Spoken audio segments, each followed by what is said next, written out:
Bonjour, ici Carlos Ramirez à Saint-Féréol-les-Neiges, le 19 février.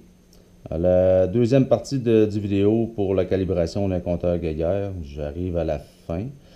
Euh, il suffit de le mettre à 20 millirem à l'heure. Ensuite, c'est fait.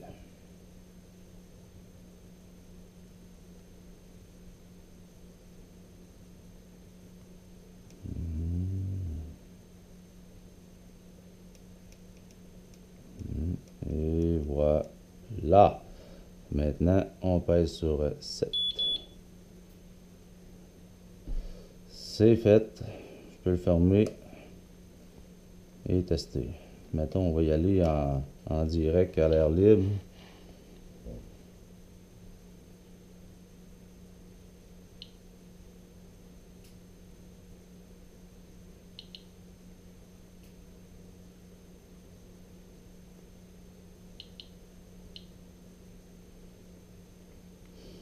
À l'air libre dans la maison, c'est tout à fait normal. Je rappelle que cet appareil-là, il détecte les alpha, bêta, gamma et X.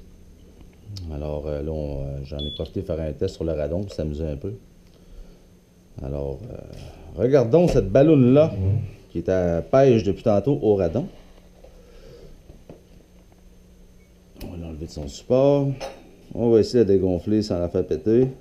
Désolé si ça fait boum.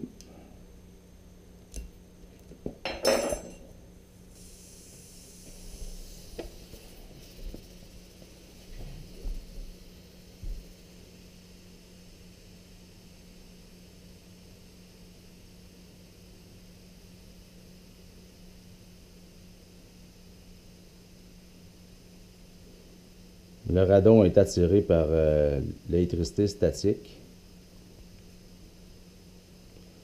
Donc la balloune est remplie d'électricité statique parce que je l'ai frotté sur ma tête tantôt. C'est sûr qu'il y a un peu de vapeur d'eau dedans, étant donné que je l'ai gonflé. C'est sûr que ça aussi, parce qu'on sait que dans les orages électriques, le radon va s'attacher aux gouttelettes de pluie.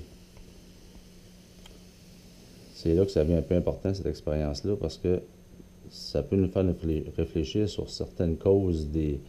Pourquoi que depuis 3 ans, mes résultats sur la pluie et la neige s'en vont en augmentant tout le temps.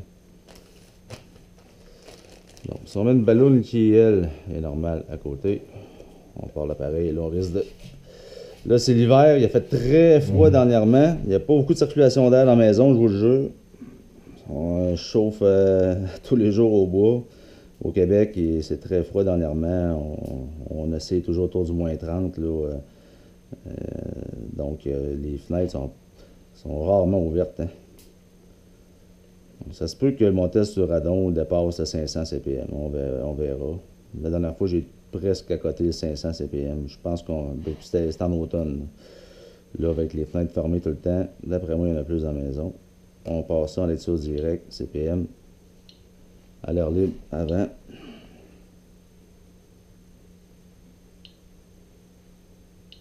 Donc, comme tantôt, autour de 30 CPM. On teste une balloune témoin, qui elle n'a pas... là, je viens d'y toucher par exemple avec l'autre balloune, je ne sais pas si ça a eu un petit impact, mais bon, non, c'est correct. Et maintenant, la fameuse balloune au radon.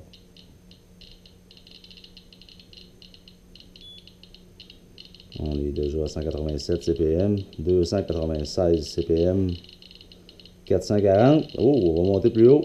C'est sûr, 587 CPM.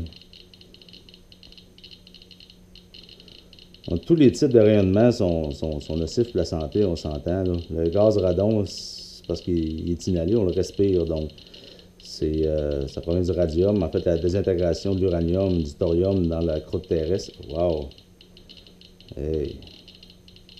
1093, 1086 CPM. Le radon a une durée de vie, le radon qui est le plus présent, là, autour de 3,8 jours. Ça va, il y a 4 types de radon différents. Ça va de quelques millisecondes jusqu'à 3,8 jours. Et ben, 1156 CPM. Wow! On retire ça de là. On retourne à l'air libre. Et voilà. Ça va descendre tranquillement. Pour vous amuser un peu, j'ai sorti aussi un plat en céramique, là, un plat made in China. Souvent, on retrouve des traces d'uranium aussi dans la céramique, donc surtout celle qui est cheap. Là. On va le fermer, ça descend plus vite. Bon. OK. Ces plats-là, c'est pas rare qu'on peut frôler 90 à 100 CPM.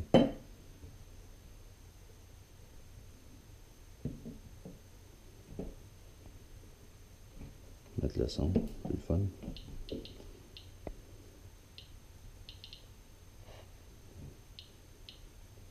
« 80, 73, 85,